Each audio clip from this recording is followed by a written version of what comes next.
A very good morning once again to Oberstdorf. In fact, good afternoon from Oberstdorf on day 3 of the 2005 Nordic Ski World Championships. David Goldstrom together with Inge Bråten, a man who in his time coached the top Norwegian athletes to no less than 8 Olympic golds. Well, what we have for you today, centre stage this afternoon, is the women's double pursuit.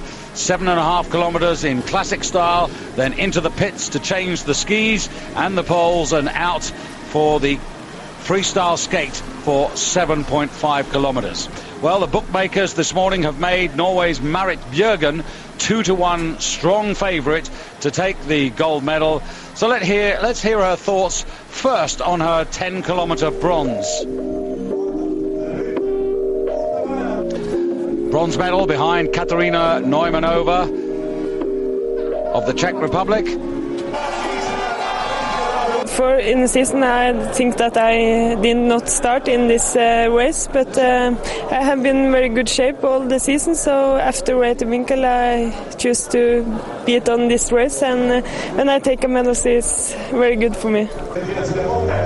A real confidence boost for Marit Bjørgen as she prepared for today's double pursuit. Already a World Cup winner in this discipline in Val di Fiemme. I have won in this season, so I think it's possible to take a medal in this one too. And I am in very good shape, I think so, after today. So, and then I hope gold will have been very fine for me. The combination with the classical style and freestyle, is this good for you? Yes, I like it. When I'm in very good shape, I like it better and better. So a great start for Marit Bjørgen, but today looking for gold. Well, Inge, another very nice day, but a warm one and maybe a difficult one for the servicemen, particularly in terms of preparing the classic skis. I think so.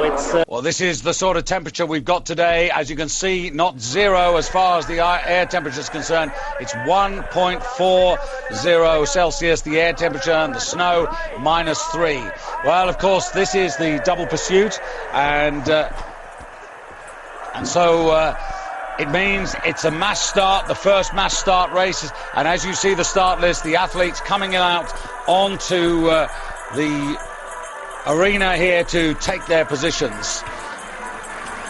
The front rank there, Katarina Neumanova, was even thinking of going home after her 10-kilometre success, but persuaded to go for the double pursuit. I think her daughter, Lucia, is out here, or at least on her way to see mum skiing. Wearing Julia Chapalova, really gutted by missing out on the silver medal that she got by just 1.2 seconds. She missed the gold, but Marit Bjørgen in the foreground there, no problems. Really delighted, Inge, with the bronze medal. Yeah, and she also liked the courses here in Oberstdorf very, very well.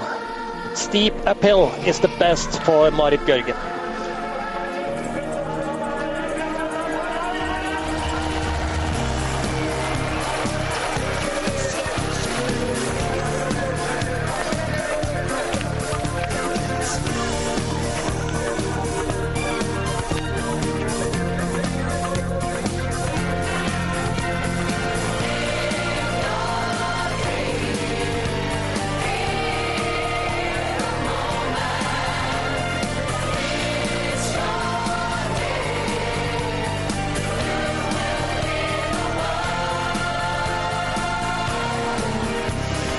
In foreground, Claudia Kunzel, who was unable to start in the 10-kilometre race at the beginning of the championships, and out today, but Jochen Belle, the head coach for the German team, not too confident about Claudia's prospects today. She's on offer at 25-1 from the bookmakers.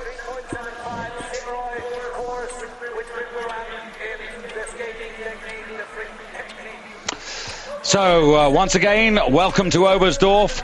Day 3 of the Nordic Ski World Championships today. The women's double pursuit, the first leg on a really tough course, 7.5 kilometers in classic stride and glide style on the Oberstdorf course. Then the pit stop to change the skis to go out for 7,500 meters skating, the second half and the decisive part of this women's double pursuit. Until now, this race has been in championships terms only over 10 kilometers. This year, like the World Cups, it's up to 15,000 meters. The world's best lined in the front rank with Katarina Neumanova, already a gold medal in her pocket, and away she goes. David Goldstrom together with Inge Bråten, and isn't that a magnificent sight, Inge? Yes, it is, and I think this is the most popular we have in the cross-country skiing at the moment, and we can also see all the spectators more today than it was a couple of days ago. We have more people here from Germany, especially on this Saturday. Yes, but good number of spectators from all over Europe and indeed the United States and Canada, and some from Australia as well. And as they go up the first climb here, take us through this first loop of 3.75 kilometers, which they do twice on the Oberstdorf. And they go directly into a steep uphill where they are just now. We can see a girl from Germany fall. Also number 21 is Confortola from Italy. And the course for the classical technique is much harder than the course for the free technique at the last 7.5 kilometers. And after 1 kilometer we have more flat, and then we have a steep downhill at the end. So you also must have a very good glide on your skis down to the stadium again. Well, the bookmakers made Marit Bjergen 2-1 favourite, and a very strong favourite ahead of Katarina Neumanova at 5.75 to 1, with Kristina Smegen of Estonia 7 to 1, and Bjergen has made a really strong start. And we also know that the Norwegian Marit Bjergen and Hilde Gjermundshaug Pedersen must do a very fast classical technique.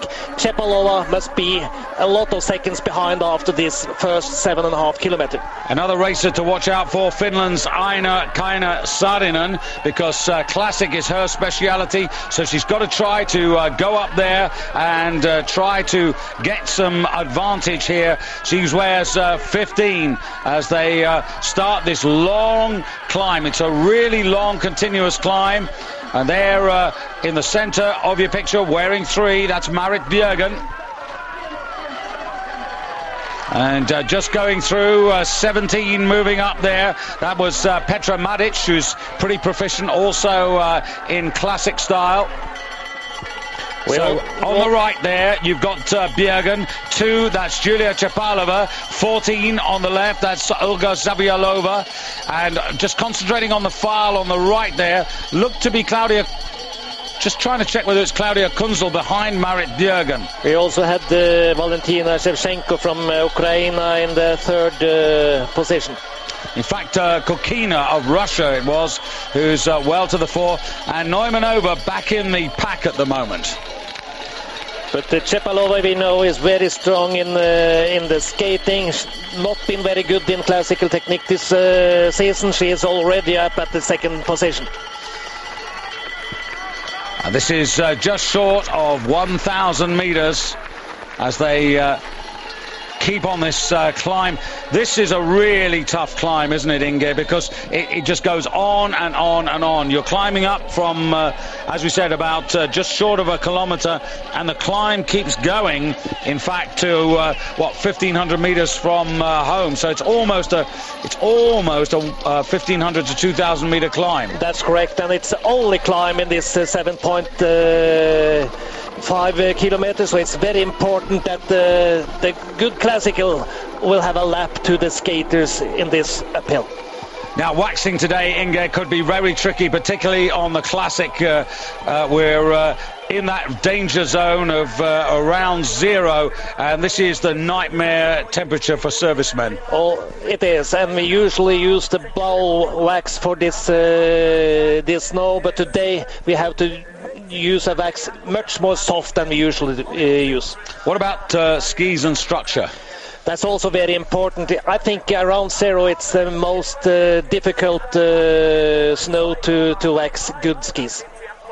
And one piece of news that I must give you, that Virpi Koitinen, who should be starting, but our message is that she's not, the 2001 pursuit champion from Lahti. And this is a replay from the start where you see a little bit of carnage going on here. And as you said, Inge, when we saw it the first time, that's Confortola, who's struggling at the moment. And 70... It's the girl from Brazil. It is the girl from Brazil, Francisca Shehazi, if I pronounced that right. But we had the man from Brazil, now we've got the girl from Brazil.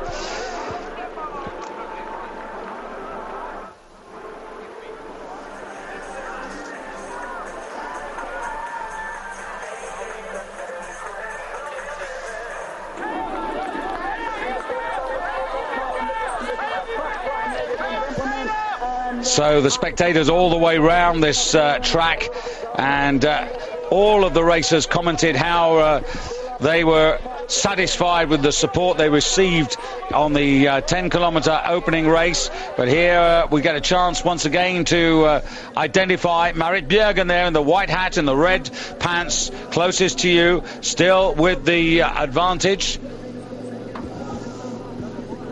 We get the first timing after 3.75 kilometers when they are down to the stadium. Petra Madic, you can recognize her, tall racer, Petra Madic for Slovenia, now moving up into second place with that bobbing ponytail.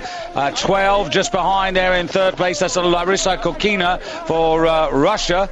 And that's a particularly good start by Kokina. Yeah, and she didn't start at the 10-kilometer skating, so she is in good shape, I think, today. Now, Marit Bjergen, this setting out her stall, the 2-1 favourite, to really put the pressure on in this classic leg. And they have a gap, David. They have a little gap here. Yeah, they do, and the whole concept in Marit's mind is to give herself a cushion of advantage when they change into the freestyle skate. And quite surprised that the gap has opened up quite as quickly as this. And I'm also a little surprised that Hilde Hjermenshaug Pedersen is at 20-30 meters after the first four. In the Norwegian Championship 3 weeks ago, Marit Bjergen had no chance to follow Hjermenshaug Pedersen. But she has been up in the high altitude. Hjermenshaug Pedersen has been at home in north of Oslo all time. No high altitude training for the girl. Larissa Kokina taking the lead now. They've had a couple of double pursuits this year. Maric was 10th and 8th. That's two respectable results. And you can see they're still on the climb effectively here. 13 moving up there, Baranova. 1, that's Neumanova in that second group, chasing hard. And Paruzzi losing place there, 33, already Storti, whose younger sister Cecile was in action earlier on. Sara Renner, whose husband Thomas Grandi was 5th recently in the Alpine Ski World Championships in Bormio in the giant slalom. Valbuza worryingly off the pace. Elenek there for Sweden also. An awful lot of work to do, and this climb has really sorted them out, Inge. Yes, we can also see that Kristina Schmigen, one of the great favorites, was more than 15 seconds behind the lead. Kristina, who is fit and well, but you also have to be very, very clear in your head when you're racing. And maybe Kristina's just got a little too worried and a little too concerned about other athletes rather than just staying focused on her own program. I think these days she is. We also talked with the commentators from Estonia, and they had an interview with Kristina Smigun after the 10-kilometer skating, and she was not in good humor. And we need to try and catch up on Becky Scott of Canada as well, the Olympic pursuit champion. But we'll get a check, of course, when they come back into the stadium. And this, the beginning of the famous downward section where Ronnie Ackermann 24 hours ago zoomed to victory ahead of teammate Björn Kekaisen in the Nordic combined Gundersen competition. And Bjergen back in front now. Kokina's there. Maric just dropped a little bit off the pace. We can soon see them from our commentator box, David. Remember, it's a little bit interesting who has a good glide down to the stadium.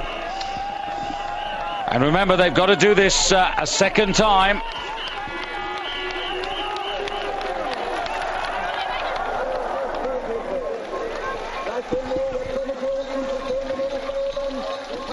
So Marit Bjergen still away. It'd be nice to get some close-ups here, Inge. Then we could clearly identify everybody. We've got no timing splits until they come back into the stadium, so it is just a little difficult to pick them out at the moment. So all I can do is apologise. We'll do our best for you. We have more Russian in the lead, both Kurkina and Baranova Mazolkina in the second and the third place after Marit Bjergen down to the stadium. And Baranova, a definite threat. Wearing 13 today, but that may not be an unlucky 13. We also have Olga Zavyalova in good position. Olga Zavyalova, who was 14th in the opening race. So the Russians are very strong here in the start of this pursuit start. Actually, let me correct that straight away. She was actually 6th in the 10K freestyle skate. So Zavyalova being as close up as she is now, and remember that she's a pretty decent classic racer as well. Got a bronze in the 15-kilometer classic race in Val di Fiemme in 2003, and you can see there the ranking. Yatskaya from Kazakhstan is in the lead at the moment. Olga Yatskaya. And then we have Marit Bjergen, Baranova, Mazolkina, Kurkina, Becky Scott also in a good fifth position. Then Olga Zavyalova, Claudia Künzel also number 7, Paruzzi 8, Chepalova number 9, only 1.8 of a second behind Yatskaya. And Rita Lisa Lassila of Finland, the best for the Finns in 10th place, at 2.5 seconds off the pace. Rita Lassila, who said that she was not too dissatisfied with her race, but was not too happy about her ski preparation, but nonetheless not too disappointed by her 10-kilometer freestyle effort. So Yatskaya, very interesting to see Oksana Yatskaya, the 27-year-old Kazakh, who has been steadily improving. One of many of these women who actually took part in the Universiade Games. And here we get an idea of the lineup here. Marit Bjergen coming up there to regain the advantage. Still ahead of Yatskaya from Kazakhstan. We are a little bit impressed of both men and women, especially from Kazakhstan. Yeah, she competed in the double pursuit in Pragelato, the dress rehearsal for next year's Olympics, finished in the top 20 there, and was also 17th in the double pursuit in Val di Fiemme. So there is a guideline to form, and I was going to say, like quite a few of the women in today's race took time off just after the new year to ski in the Universiade there, and had a pretty decent fifth place finish in the 5-kilometer freestyle. So Bjergen leading back after this. Has dropped down to 20 seconds off the pace. It's still Yatskaya up front with Marit Bjergen. In picture there, Christina Smegen, the defending world pursuit champion. 40 seconds behind. And that's a worrisome gap there. Sarah Renner from Canada. But the good news for Canada is that Becky Scott still strong in the leading group.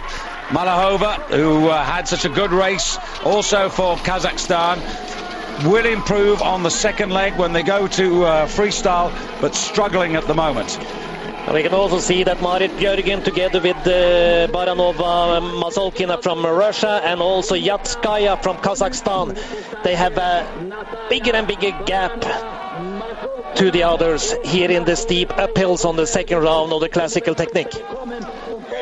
She's trying and trying, Marit Bjergen, but she will not get the gap she wants after the classical. Just taking a bib off number 4.